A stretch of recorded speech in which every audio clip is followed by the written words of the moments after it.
Hi friends, என்னுடைய முகலா EL movie ரிவ்யூக்காக உங்களை எல்லாரையும் வரவேற்கிறேன். நான் உங்கள் முத்துக்குமரன் பேசுகிறேன்.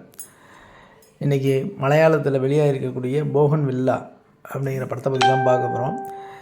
இந்த படத்தினுடைய கதை என்ன அப்படின்னா, லாஜோ ஜூஸ் அப்படிங்கிறக்கூடிய எழுத்தாளர் மலையாளத்தில் உத்திண்ட லோகம் அப்படிங்கிற ஒரு புக்கை எழுதியிருக்கிறாரு.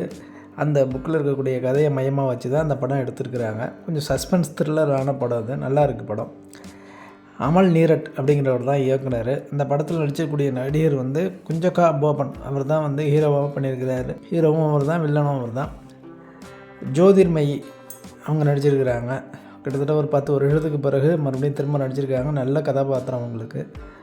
இந்த படத்தில் வரக்கூடிய போலீஸ்காரராக நம்ம பகத் பாசில் நடிச்சிருக்கு. இவங்க இந்த 3 பேருக்குள்ளே நடக்கக்கூடிய கதை தான் படம் ஃபுல்லாக அதுதான் கதை. ஆனால் இந்த படத்தில் கொஞ்சம் திரைக்கதை மட்டும் கொஞ்சம் மெதுவாக போகிற மாதிரி தோணுது. ஆனால் படம் நல்லாயிருக்கு. படத்தினுடைய இதில் வரக்கூடிய சில ட்விஸ்ட்டெல்லாம் நிறையா இருக்குது. இன்ட்ரோலுக்கு பிறகு படம் ட்விஸ்ட்டு நிறையா ஓப்பன் பண்ணிகிட்டே இருப்பாங்க. அதனால் படம் கொஞ்சம் ஓரளவுக்கு நல்லா இருக்க மாதிரி தோணும். ஆனால் படத்தினுடைய திரைக்கதை கொஞ்சம் ரொம்ப அப்படியே இழுத்துட்டே போகிறதுனால கொஞ்சம் பொறுமையாக பார்க்கணும் படத்தை. படத்தை பார்த்தா நல்லாயிருக்கு படம். நல்லா த்ரில்லராக போகுது. ஆரம்பத்தில் பார்த்திங்கன்னா அது ஏதோ நடக்குதுன்னு பார்த்துட்டே இருக்கிற மாதிரி இருக்கும். அந்த படமே ஒரு சஸ்பென்ஸாகவே கொண்டு போயிட்டுருப்பாங்க. அப்புறம் இன்ட்ரோலுக்கு பிறகு கடைசியில் ஒரு 40 நிமிஷம் படம் ரொம்ப விறுவிறுப்பாக போகும். 40 நிமிஷத்தில் ஒவ்வொரு முடிச்சா அவுப்பாங்க. நல்லா இருக்குது படம். இப்போ அது என்ன கதைங்கிறத நம்ம பார்ப்போம். படத்தோட ஹீரோ குஞ்சக்கா போபன் ராயல் தாமஸ்ங்கிற கேரக்டரில் நடிச்சிருக்காரு. அவர் ஒரு டாக்டராக இருக்கார். ஒரு ஹாஸ்பிட்டலில் டாக்டராக வேலை பார்த்துட்ருக்காரு. ஜோதிர்மயி ரீத்து அப்படிங்கிற ஒரு கேரக்டரில் வச்சுருக்காங்க. அவங்க இந்த ராயல் தாமஸுடைய மனைவி. இவ 2 பேரும் என்ன பண்ணுறாங்க அப்படின்னா, ஒரு காரில் போயிட்டுருக்காங்க. நைட் டைமில் போயிட்டுருக்காங்க. போயிட்டே இருக்கும்போது திடீர்னு ஆக்சிடெண்ட் ஆகிடுது. ஆக்சிடெண்ட் ஆனதுனால அந்த ரீத்துக்கு அடிபட்டுடுது.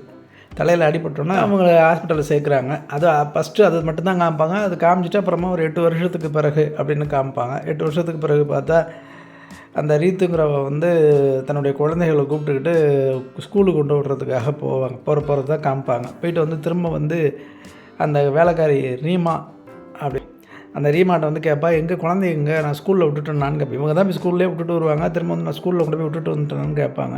அதுக்கு அந்த அம்மா சொல்லுவாள், நீங்கள் தானே இப்போ தானே கொண்டு போய் விட்டுட்டு வந்தீங்க அப்படின்னு சொல்லுவாள்.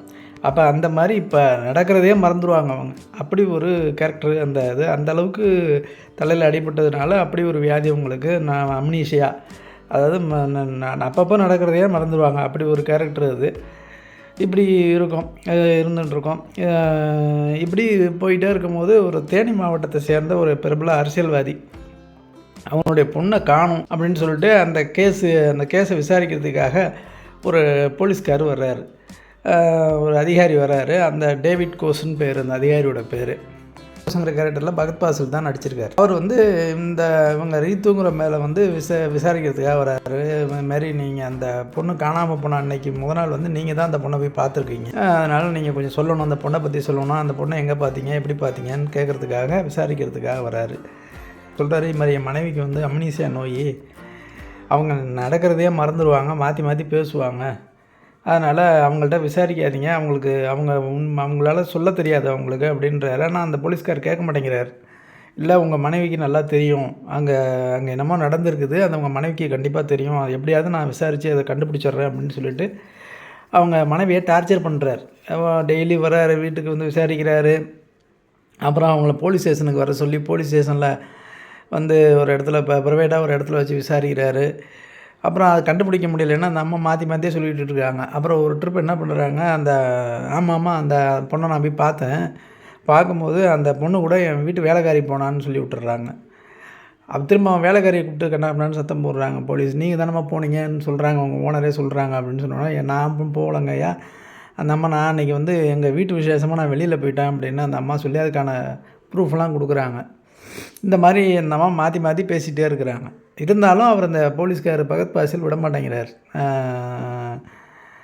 டேவிட் கோஸ் அப்படிங்கிற அந்த போலீஸ் கேரக்டரை விட மாட்டேங்குது. ஏன்னா இந்த ரீத்துங்கிற கேரக்டர் அந்த காணாமல் போன அந்த பொண்ணை கிட்டத்தட்ட ஒரு 7 தடவை பார்த்துருக்காங்க. 7 தடவை பார்த்ததுக்கான சாட்சியும் அந்த சிசிடிவி கேமராவில் இருக்குது. அதுதான் 7 ஒரு தடவை பார்த்துருந்தா பிரச்சனை இல்லை, 7 தடவை அந்த அம்மா பார்த்துருக்குறாங்களா. அப்புறம் எப்படி ஏதோ ஒரு காரணம் இல்லாமல் பார்ப்பாங்களா அவங்க அப்படின்னு இந்த அம்மாவுக்கு தான் அண்ணன் அப்பப்போ நடக்கிறதே மறந்து போயிடுறாங்களே.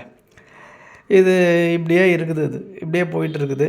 ஹீரோ, இந்த ஹீரோயின், அந்த போலீஸ்காரரு, இந்த 3 பேருக்கு இடையில நடக்கக்கூடிய விஷயங்கள். இது என்ன சஸ்பென்ஸு, அந்த பொண்ணை யார் கடத்தினாங்க, அந்த பொண்ணை யார் இப்போ எதாவது பண்ணிட்டாங்களா, கொலை பண்ணிட்டாங்களா அப்படின்னு கண்டுபிடிக்கிறது தான் கதை.